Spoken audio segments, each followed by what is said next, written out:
Police आज बहुत active है और यहाँ तो मुझे भी रोक लिया है।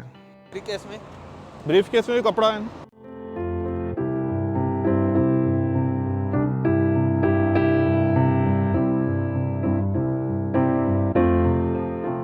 नियाजी 99 एक्सप्रेस जब भी नजर आती है तो एक ही बंदा याद आता है। नई गाड़ी है लोवा जो 2022 मॉडल है। लाहौर से लेकर रोड़ी तक वसेब जैसा रेस्टोरेंट कोई भी नहीं है।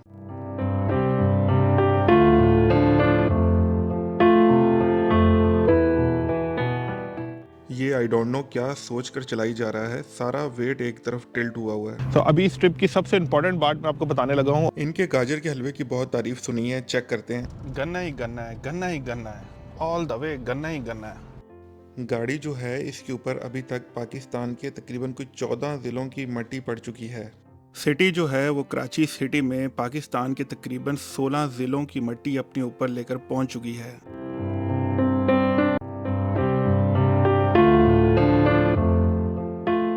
ट्रैवल हो रहा है मेरा लाहौर से कराची का, और इस वक्त मैं मौजूद हूँ तनिया वाला सर्विस एरिया। ये कोई लाहौर से हम निकलते हैं कोई 110-112 किलोमीटर के बाद आता है। तो आज के ट्रैवल में जो सबसे अच्छी बात यह है कि हमें मौसम इतना क्लियर मिला है सर्दियों में कि जब से लाहौर से हम निकले हैं धुंध का नामो निशान नहीं है, सही धूप निकली हुई है और अभी भी बहुत खुशगवार मौसम बना हुआ है। रात को काफ़ी ठंड थी लाहौर में, लेकिन आइडियल है फॉर लॉन्ग ट्रैवलिंग। तो इस ट्रिप में आप देखेंगे कि लाहौर से कराची मैंने किस तरह किया है सर्दियों में, उसके अलावा मेरा कितना पेट्रोल लगा है, टोल टैक्स अभी नया कितना हुआ है, और जो जो रास्ते में चीज़ें होंगी A से लेकर Z तक मैं आपको अपना कंप्लीट डिटेल बताऊंगा। तो वीडियो अभी आप मेरी देखें बिल्कुल शुरू से।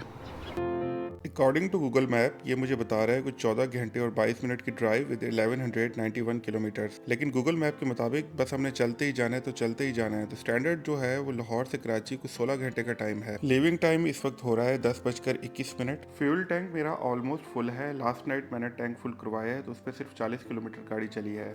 लाहौर रिंग रोड में अभी ले रहा हूँ टुवर्ड्स मोटरवे टोल प्लाजा के लिए, और 60 रुपीज इस रिंग रोड का टोल है। रिंग रोड के ऊपर 5 किलोमीटर गाड़ी चलाने के बाद हम आ जाएंगे बाबू साहब इंटरचेंज पे और फिर क्रॉस करेंगे दरिया रावी का bridge. After crossing Ravi bridge हमारे सामने आ जाएगा M2 मोटरवे टोल प्लाजा, और यहाँ से हम अपनी स्लिप ले लेंगे और टोल अदा करेंगे जहाँ से हम मोटरवे को छोड़ेंगे।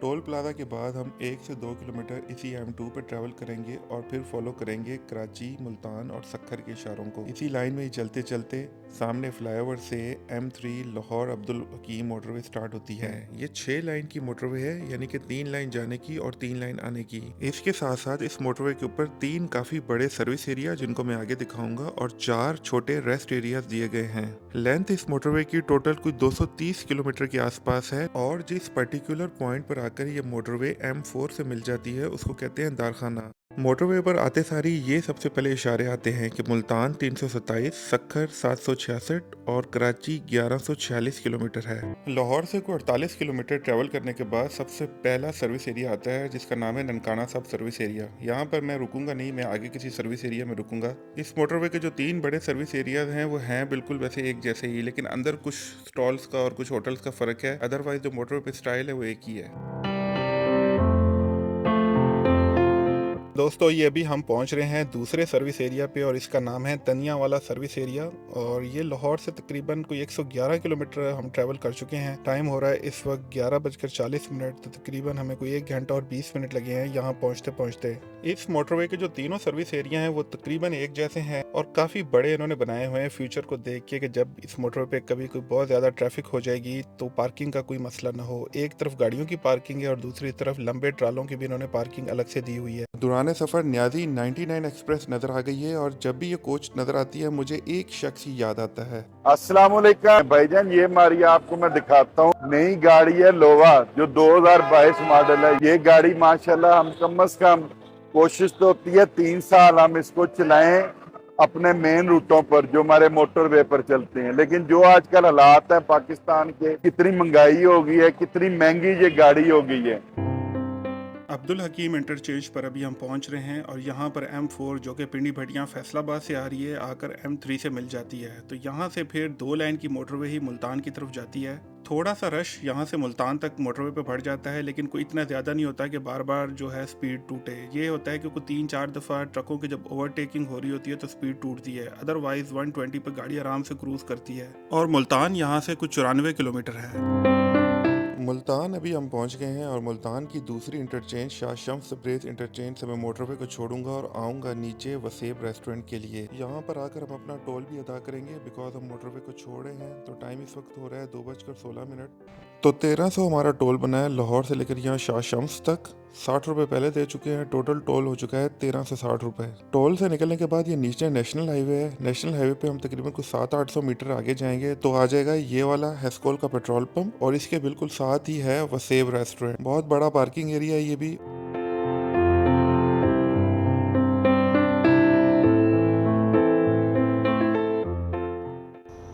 टाइम दोस्तों इस वक्त हो रहे हैं 2:21। तो हम वसेब की पार्किंग में पहुंच गए हैं। टोटल हमारी गाड़ी यहाँ तक चल चुकी है 332 किलोमीटर। लाहौर से लेकर रोड़ी तक इस जैसा रेस्टोरेंट कोई भी नहीं है। जब भी मैं आया हूँ इनका टेस्ट मुझे हमेशा ही अच्छा लगा है।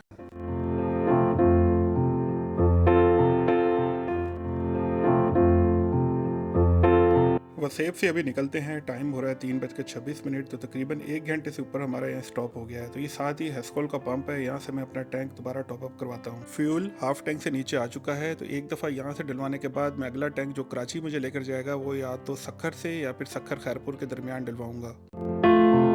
25 लीटर इसमें फ्यूल आया है 6468 का और रेट है तकरीबन 259 रुपये। एवरेज ये निकल के आ गई है। टोटल गाड़ी चली है 367 किलोमीटर बिकॉज इसमें 40 किलोमीटर पहले से ही मैंने गाड़ी चलाई थी। तो टोटल मुझे मिल गई है 14.33 किलोमीटर पर लीटर।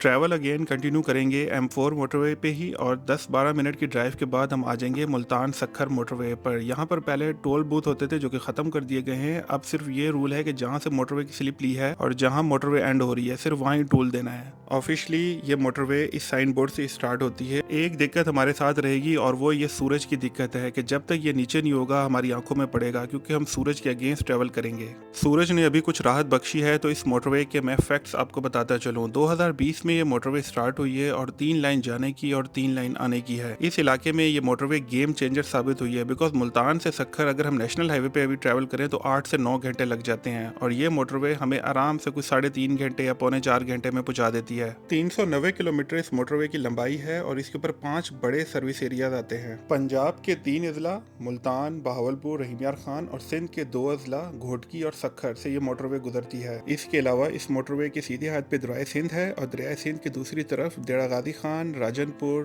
कश्मोर, कंदकोट ये वाले इलाके जो हैं ये भी इस मोटरवे से डायरेक्ट मुस्तफीद होते हैं। ये आई डोंट नो क्या सोच कर ट्राला चलाई जा रहा है। सारा वेट इसका एक तरफ टिल्ट हुआ है। आई डोंट नो कि इसको मोटरवे वालों ने देखा या नहीं देखा या इससे कुछ पैसे लेकर जाने दिया है बट ये बहुत ज़्यादा रिस्की है। इस मोटरवे के तीसरा सर्विस एरिया ज़ाहिर पीर पे मैं अभी पहुंच चुका हूं। तो अभी इस ट्रिप की सबसे इम्पोर्टेंट बात मैं आपको बताने लगा हूँ और वो ये है कि मुल्तान सखर जो मोटरवे है ना इसको मैं रोड़ी से नहीं छोड़ूंगा। उसकी वजह ये है कि अभी अंधेरा होने लगा है और आगे जो है रहीम यार खान इंटरचेंज के बाद से लेकर आप समझे कि पन्नू आकिल तक का जो एरिया है ये बहुत डेंजरस है। आजकल बहुत ज़्यादा वारदातें हो रही हैं मोटरवे पे। आमतौर पर हमारा जो मीडिया है वो इस चीज़ को इतना नहीं उछाल रहा जो मेन स्ट्रीम मीडिया है, लेकिन जो लोकल मीडिया है अगर आप उसको फॉलो करें तो फिर पता चलता है कि आए रोज़ महीने में कोई 5-7 दफ़ा मोटरवे के ऊपर वारदातें हो रही हैं। तो मैं सेफ खेलूंगा। रहीम यार खान इंटरचेंज आगे आएगी, वहाँ से मैं मोटरवे को छोड़ के नेशनल हाईवे पे आ जाऊँगा। अगर तो ये डे टाइम होता तो फिर तो मैं ऑल द वे रोड़ी तक ही चला जाता। गाड़ियाँ जा रही हैं, लोग जा रहे हैं, लेकिन ये है कि मैं आपको ये बताना चाह रहा हूँ कि आप सेफ खेलें। तो 1 घंटा ही मेरा ज़्यादा टाइम लगेगा अगर मैं नेशनल हाईवे से रोड़ी सखर तक जाऊँगा। तो टाइम की मुझे कोई कैद नहीं है। ज़ाहिर पीर से रहीम यार खान इंटरचेंज 53 किलोमीटर का फासला है। कोई 35-36 मिनट की ड्राइव आप लगा लें। वैसे तो इस मोटरवे पे पूरी रात बसें, कारें, ट्रक सब चलते हैं but it all in your hand कि आप क्या फ़ैसला करते हैं। तो अभी हम आ गए रहीम यार खान इंटरचेंज पर और फुल अंधेरा हो चुका है बिकॉज सर्दियों के दिन है, सनसेट जल्दी हो जाता है। टाइम इस वक्त हो रहा है 6:20 और गाड़ी हम टोटल चला चुके हैं 530 किलोमीटर। 780 रुपये यहाँ आकर मेरा टोल बना है और रहीम यार खान इंटरचेंज से इकबालाबाद जहाँ से हम नेशनल हाईवे पर चढ़ेंगे कोई 15 किलोमीटर का फासला है। 20-22 मिनट की ड्राइव है। रोड की कंडीशन ये है कि ऑलमोस्ट रोड सारी बनी हुई है। कुछ पैचेस हैं जो कि खराब हैं जिन पे काम हो रहा है, अदरवाइज सारी रोड ये बनी हुई है। ये अभी हम पहुंच गए हैं इकबालाबाद। यहाँ से हम चढ़ेंगे नेशनल हाईवे पर। थोड़ी देर के बाद इकबालाबाद का टोल प्लाजा भी आता है। ये थोड़ी सी प्रॉब्लम रहेगी कि गन्ने का सीज़न है तो ये थोड़ा जैम हुआ है इकबालाबाद टोल प्लाजा पे। तो हम ये सर्विस रोड ले लेते हैं। सर्विस रोड तो खैर नहीं है तो कच्चा ही। आई डोंट नो किस वजह से वो जैम हुआ है। ये पीछे गाड़ियाँ क्यों रुकी हुई हैं? वो सर ट्राला करने वाला खड़ा है इसलिए चलो बंद हो गया ना, ट्राला बंद हो गया। अच्छा बंद हो गया। तो इकबालाबाद तो मैंने पे कर दी है 60 रुपीज़। सादकाबाद बाईपास मैं अभी क्रॉस कर रहा हूँ और यहाँ बाईपास से मेरा प्रोग्राम बन गया है शहर के अंदर जाने का, बिकॉज शहर के अंदर है कैफ़े सजावल स्वीट्स। इनका गाजर का हलवा, मिठाइयाँ और दूध से बनी हुई चीज़ें लाजवाब हैं। तो बाईपास से ये शॉप ज़्यादा दूर नहीं है, तकरीबन कुछ 4 किलोमीटर हमें अंदर जाना है। बहुत चलती है शॉप। पहले सादकाबाद में इनकी एक ब्रांच होती थी, अब सादकाबाद शहर में इनकी 2 ब्रांचेज हैं। मैंने खैर इससे गाजर का हलवा लिया है जो कि 1200 रुपये किलो है। उसके अलावा ये वाली रुस्तम बर्फ़ी ली है, ये 1400 रुपये किलो है। दोबारा वापस मैं आ रहा हूँ सादकाबाद बाईपास, नेशनल हाईवे के ऊपर चढ़ने लगा हूँ। टाइम इस वक्त तकरीबन रात के 7:41 हो रहे हैं। फ्यूल टैंक जो है मेरे पास बिल्कुल हाफ टैंक हो चुका है। तो ये है कि मैं या तो सखर बाईपास से या आगे फिर कहीं जैसे कंबट से या रानीपुर से कहीं से तेल डलवाऊँगा। गन्ना ही गन्ना है, गन्ना ही गन्ना है, ऑल द वे गन्ना ही गन्ना है। तो मैं अभी सर्विस लाइन कच्चे में चला रहा हूँ गाड़ी, ताकि आगे कुछ जैम लगा हुआ है, इसको किसी तरीके से मैं क्रॉस करूँ ना। ये ट्रैक्टर वाले की स्पीड है कुछ 10 की।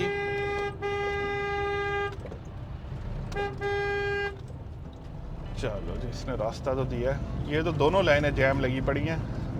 टोल प्लाजा का रश है ये। अभी प्रॉपर टोल प्लाजा नहीं बनाया इन्होंने, सिर्फ ये बूथ रख के पैसे लेना शुरू कर दिए हैं। चलो इस पर गाड़ियों से तो नहीं पैसे लिए, मेरे ख्याल में सिर्फ ट्रकों से ही ले रहे हैं। शायद अभी बन रहा है इस वजह से गाड़ियों से नहीं शुरू किए। बहरहाल तो अभी तक नेशनल हाईवे पे फिर हमने एक ही टोल दिया, इकबालाबाद पे ही। अब इससे आगे टोल प्लाजा आएगा ओबाड़ो में। नेशनल हाईवे पर ट्रकों से रास्ता लेना भी एक अजाब है, और बीच में ये जो गन्ने की ट्रालियां ये अपना अलग एक्स फैक्टर रोड पर डालती हैं। दिसंबर से लेके फरवरी के एंड तक ये गन्ने का मेन सीजन चलता है। तो ये जो ट्रालियां हैं फुल जहाज बनी होती हैं, ना इनको अपना पीछे का नजर आता है, ना इनको अपने साइड का नजर आता है, बस इन्होंने तो चला ही जाना है गाड़ी। पंजाब सिंध बॉर्डर पे अभी हम आ गए हैं और सादकाबाद से तकरीबन ये कुछ 30 किलोमीटर के बाद आता है। पर्टिकुलर इस पॉइंट को कहते हैं कोट सब्जल। तो यहाँ पर सबसे पहले पंजाब पुलिस की चौकी आती है, उसके बाद हम कुछ 50-100 मीटर आगे जाते हैं तो फिर स्पीड ब्रेकर आना शुरू हो जाते हैं सिंध चौकी के। यहाँ पर कभी कभार चेकिंग होती है, आज यहाँ पर भी चेकिंग नहीं है, लेकिन बसों की यहाँ पर ज़रूर चेकिंग होती है जो कि फोर्सेस करती हैं। ये पुलिस का डिपार्टमेंट नहीं है बसों को चेक करना। हर बस यहाँ पर रुकती है और अंदर जितने मुसाफिर हैं उनकी वीडियो बनाई जाती है। ये आखिरी चेक पोस्ट क्रॉस करके हम सिंध में दाखिल हो गए हैं और सबसे पहला जिला सिंध का आता है घोटकी। ओबाड़ो अभी हम पहुंच गए हैं और ये सिंध का सबसे पहला टोल प्लाजा है और हमारा लोकल नेशनल हाईवे का ये दूसरा टोल प्लाजा है। तो 60 रुपये हम यहाँ पर अदा करेंगे और फिर 50 किलोमीटर ट्रैवल करेंगे तो आ जाएगा घोटकी टोल प्लाजा। यहाँ पर फिर 60 रुपये अदा करेंगे। कराची यहाँ से 525 किलोमीटर दूर है। रोहड़ी बाईपास अभी हम पहुंच गए हैं और ये जो ट्रक उल्टे हाथ से नेशनल हाईवे के ऊपर आ रहा है ये मोटरवे से आ रहा है। तो अगर हम भी मोटरवे लेकर आते हैं तो यहाँ पर आके नेशनल हाईवे से मिलते हैं। सखर बाईपास के भी हम करीब हैं और सखर बाईपास का कोई 8-10 किलोमीटर का जो टुकड़ा है इस पे हमेशा ही ट्रैफिक जैम होती है। यहाँ सखर बैराज से कुछ नहरें निकलती हैं और जिनके पुल खराब हैं, तो इस वजह से हमेशा ही यहाँ पर ट्रैफिक का दबाव बहुत ज्यादा होता है। अभी भी मैं बिल्कुल कच्चे में आ गया हूँ और गाड़ी आहिस्ता आहिस्ता साइड से निकालने की पूरी कोशिश करता जा रहा हूँ, क्योंकि मेन ट्रकों में अगर मैं फंस गया तो हो सकता है मेरा घंटा यहीं लग जाए। काफी लंबे टाइम से ये रोड की यहाँ पर हालत इस तरह ही है और जब भी यहाँ पर मैं आता हूँ या जा रहा हूँ तो जैम जरूर मुझे मिलता है। इस तरह की जब कंडीशन नेशनल हाईवे पे आ जाए तो बहुत ज्यादा इरिटेटिंग होता है। फिर इंसान यही सोचता है यार कहीं से भी मुझे कोई कोना खुदरा कुछ भी मिल जाए तो उधर गाड़ी उतारूं और यहाँ से निकलूं। अब आप खुद ही देख सकते हैं कि दोनों लाइनें नेशनल हाईवे की जैम खड़ी हैं या गाड़ियां बस चलती हैं 2-4 की स्पीड से और फिर रुक जाती हैं। पर ये शुक्र है कि यहाँ कच्चे में कोई बड़ी गाड़ी आके रुकी नहीं हुई जिसने रास्ता ब्लॉक किया हुआ है। तो ये है कि आराम आराम से साइडों से मैं निकलता जा रहा हूँ। कोशिश यही मैं कर रहा हूँ कि गाड़ी मुझे कहीं रोकनी ना पड़े, बस 10, 15, 20 जिस तरह की भी स्पीड मुझे मिल रही है मैं चलाता जाऊँ। और जिस तरह ये बसों वाले भी इस ट्रैक पर आ गए हैं, बिकॉज इनमें भी गाड़ी वालों की तरह सब्र नहीं होता। गाड़ी वालों में तो फिर भी कुछ सब्र होता है, लेकिन ये जो पंजाब टाइम कोचेज हैं इनमें तो बिल्कुल ही सब्र नहीं होता। कोई 6 किलोमीटर उस टुकड़े पर गाड़ी चलाई है और अब थोड़ा रोड साफ मिला और सखर बाईपास हमारा क्रॉस हुआ है। टाइम इस वक्त हो रहा है रात के 10:17। इट्स मीन के लाहौर से निकले हुए हमें पूरे 12 घंटे हो गए हैं और हमने सखर बाईपास क्रॉस कर लिया है। कराची अप्रोक्स यहाँ से कुछ 7-7.5 घंटे की ड्राइव है। तकरीबन 450 किलोमीटर बन जाते हैं यहाँ से कराची के। ठहरी अभी हम पहुँच गए हैं और ये खैरपुर से पहले आता है। यहाँ पर ये रेस्टोरेंट भी है, इसके साथ पेट्रोल पंप भी है, तो यहाँ पर स्टॉप करते हैं। होटल में आपको दिखाता हूँ, इसका नाम है सिंध कोयटा रंगीन 2 होटल एंड रेस्टोरेंट। नाम बहुत अच्छा बनाया है। तो जी ये हमारी गाड़ी जी हालत ये हो गई है, मिट्टी इस पर बहुत पड़ी हुई है, पर ये है कि कराची जाकर तो एक अच्छे तरीके से इसकी फुल वॉश होगी। बाकी बहुत अच्छा चल के आई है अभी तक। होटल में इसमें काफ़ी रश है अंदर लोगों का। तो मैंने जो है इनसे चाय मंगवाई है, तो मेरा मूड ये है कि इधर ही चाय जो है ना खड़े होकर पीते हैं।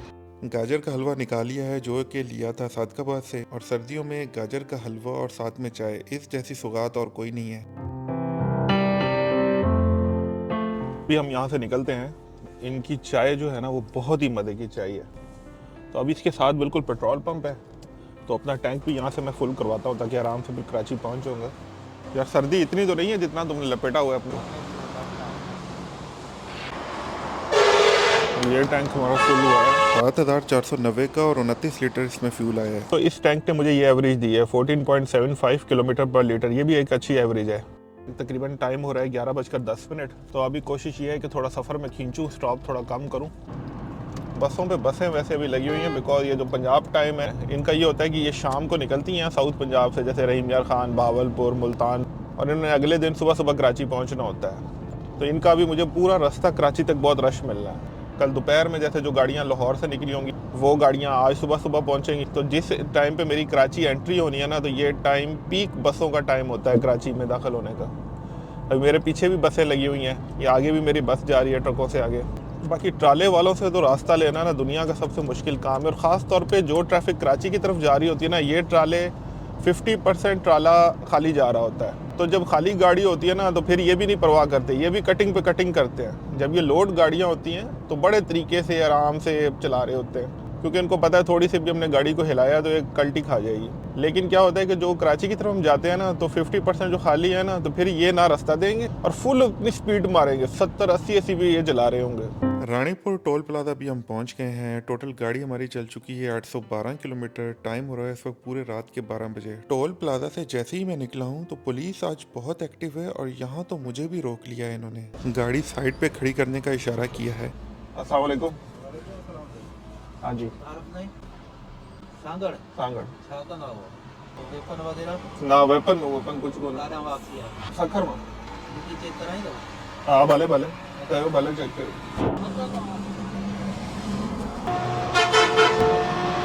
सालों पर गाड़ी का पेपर पाने ना दे हाँ गाड़ी मुझे ना ले। ब्रीफ केस में कपड़ा है कुछ को ने को वेपन चेपन कुछ को ने गाड़ी का पेपर हमारा करना है कहने ना ले यार मुझे ना लेते। हमारा करना कराए दो स्मार्ट कार्ड कौन है? स्मार्ट कार्ड अच्छा ही है, बुक हर जगह ही है लेते, ओरिजिनल बुक का मुझे ना लेते। ठीक है हमारा कार्ड बायोमेट्रिक सिस्टम दिया स्मार्ट कार्ड में कराची चक्कर लगे तो कोई ठहराया ना। सही है ठीक है मेहरबानी।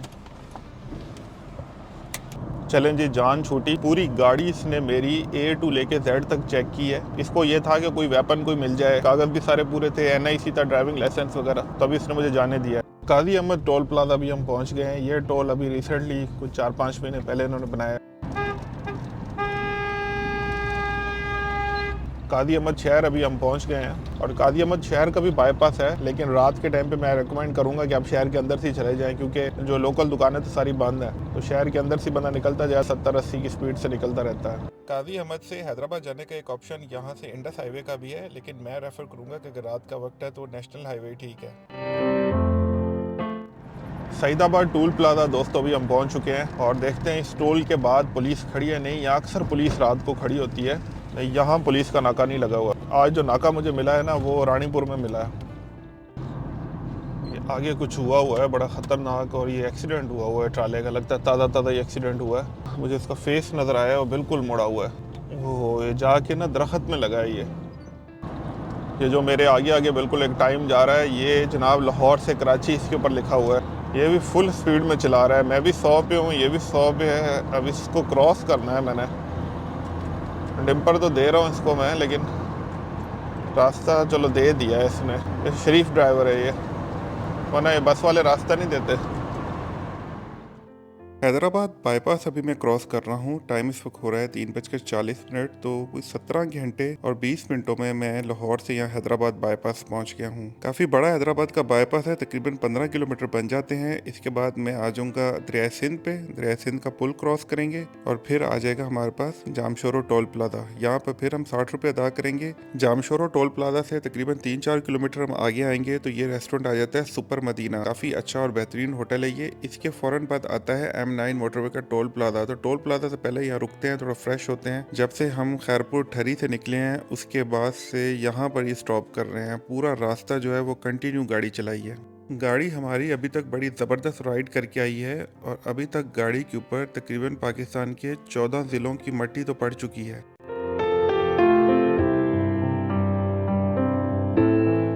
इनकी चाय भी बहुत धमाकेदार होती है। एक कप चाय लेने के बाद दोबारा अपना ट्रैवल जो है वो कंटिन्यू अभी कर रहे हैं और अभी तो सीधा स्टॉप जाके कराची ही करेंगे। M9 मोटरवे का टोल प्लाजा भी आ गया है और 3 लाइन की यहाँ से मोटरवे कराची के लिए शुरू होती है। नूरियाबाद अभी हम पहुंच गए हैं। नूरियाबाद से तकरीबन कोई कराची टोल प्लाजा 80 किलोमीटर के करीब है। तो फ्यूल जो है वो मेरे पास हाफ टैंक से नीचे मौजूद है। तो ये जो मैंने डलवाया था ठरी से, तो तकरीबन आराम से कराची तो पहुंच जाएगी, मेरे पास बच भी जाएगा fuel. Finally Karachi toll plaza हमारे सामने आ रहा है और इसको देखकर काफ़ी राहत और खुशी भी हो रही है कि इतना लंबा सफ़र आखिर कट ही गया। टाइम हो रहा है इस वक्त सुबह के 6:05। टोटल हम गाड़ी चला चुके हैं 1175 किलोमीटर। इट्स मीन कि कोई 19 घंटे और 45 मिनट लगे हैं लाहौर से यहाँ कराची टोल प्लाजा पहुँचते पहुँचते। यहाँ हम अपना टोल अदा करेंगे 370 रुपये। टोल प्लाजा से निकलने के बाद तकरीबन 15-20 किलोमीटर है यहाँ से गुलिस्तान जौहर और ये बसों की पूरी लाइन लगी हुई है। सब पंजाब टाइम इस टाइम आकर इकट्ठे हो जाते हैं और यहाँ पर फोर्सेस की चेक पोस्ट है तो उनकी चेकिंग होती है। कभी कभार तो यहाँ 150-200 बस भी आकर लग जाती है। सिटी जो है ये कराची सिटी में पाकिस्तान के तकरीबन 16 ज़िलों की मट्टी अपने ऊपर लिए पहुँच गई है।